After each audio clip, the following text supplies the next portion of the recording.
Hello Capricorn, Sun, Moon, Rising, and Venus signs. Kamusta kayo? Sana po nasa mabuti kayong kalagayan.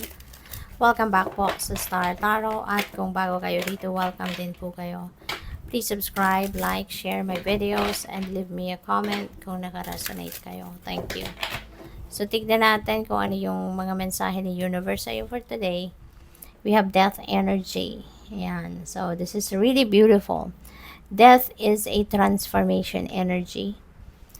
Meron kayong tatapusin na, meron kayong tatalikuran na, meron kayong puputulin na connection dito, no? This is the end of the old and the start of the new. Kumbaga, you're giving yourself an opportunity for a rebirth. Bibigyan mo ng bagong mukha ang buhay ninyo.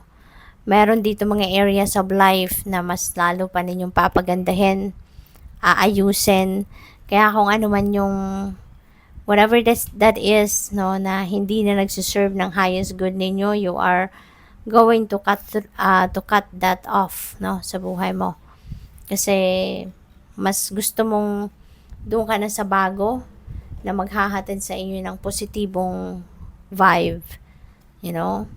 Kaya there is a new beginning in your life that is going to happen. We have the Seven of Cups, Capricorn.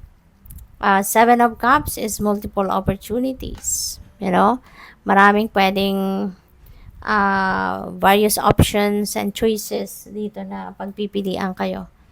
Marami ditong iba't ibang sitwasyon, ano, na babubulaga sa inyo. At yan ay magbibigay sa inyo ng panibagong buhay, 'di ba? So maaaring yung mga choices dito na kukunin ninyo will be in support doon sa plano ninyong pagbabago sa kung anumang area of life, no, na gusto mong baguhin. So we have 8 of Wands. This is a fast moving energy. Mabilis, no, yung mga pagbabago siguro na gusto mong mangyari rito. You are definitely going to take action right away. When there is opportunity, you're going to take action right away. There are good news na paparating, various opportunities, magagandang oportunidad din dadating dito sa inyo na maaaring mag-require din sa inyo na mag-travel kayo, mag-require sa inyo na lumabas kayo sa comfort zone ninyo, yung mga ganon, no? So, there are, mabilisan, no, na mga pagdedesisyon, mabilisan na galawan, no? Yung, mabilisan na pag-improve ng mga sitwasyon, paggalaw ng mga sitwasyon. Kaya, kailangang handa ka, no? You need to be physically, mentally, and emotionally fit and ready for anything. Kasi mabilisan, no, ang dapat na reaction ninyo rito.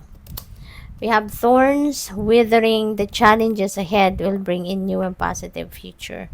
Kaya sige lang, persevere, maging persistent, maging matyaga, mapagpasensya kayo, pasasaan ba? At yung mga challenges na yan na kinakaharap ninyo, yan ay mapagtatagumpayan ninyo at dadalhin ka niyan sa mas maganda, mas positibong sitwasyon. 'Di ba? Katulad ng bagyo, 'di ba? Kapag bumabagyo, pagkatapos ng bagyo, may distraction at magsisimula ka ng panibago. Ganon din ito. Ganon din ang buhay ng tao.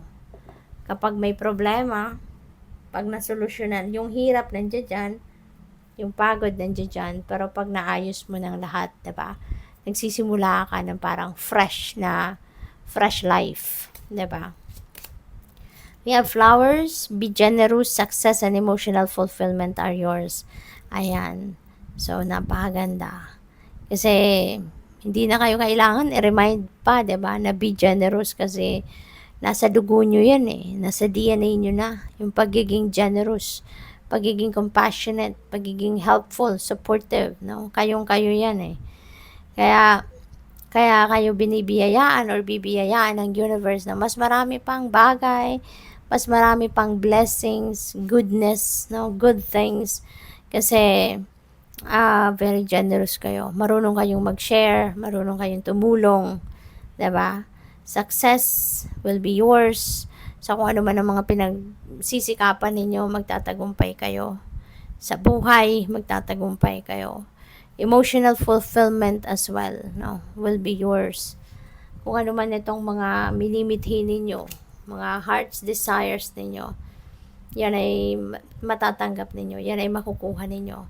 It may not be today or tomorrow or the day after, but rest assured, no, one day, makukuha mo, mararamdaman mo din ang emotional fulfillment kasi makukuha mo kung ano yung minimithi mo. Okay?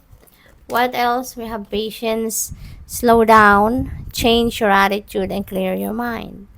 Okay? So, dahan-dahan lang. Huwag kang magmamadali. Do not rush. Okay? Kailangan mo na matutong maghintay, matutong magpasensya. Kasi kung ano ang para sa'yo, ay dadating, nagpaiwan ito.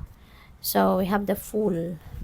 Kaya kailangan lang dito na baguhin mo na yung attitude, no? Baguhin mo na yung perspective mo. Na hindi pwedeng nagmamadali kasi hindi naman lahat ng gusto natin mangyayari sa timeline na gusto natin, 'di ba? It's according to the divine order and timing, and we need to always remember that. So, we have the Fool, have the courage to embrace change, take risk, be adventurous. So, talaga nababalot kayo ng energy of change sa ngayon. Maging matapang kayo, maging matatag, maging matibay para harapin ninyo yung marami pang pagbabago sa buhay ninyo. Kasi ngayon, lalo-lalo na siguro may mga gagawin kayo rito na hindi ito yung cup of tea ninyo, hindi ito yung nakasanayan ninyo, hindi ito yung komportable kayong gawin. Pero gagawin ninyo, you're ready to take risk. So, good luck. Thank you for watching. Love and light. Namaste.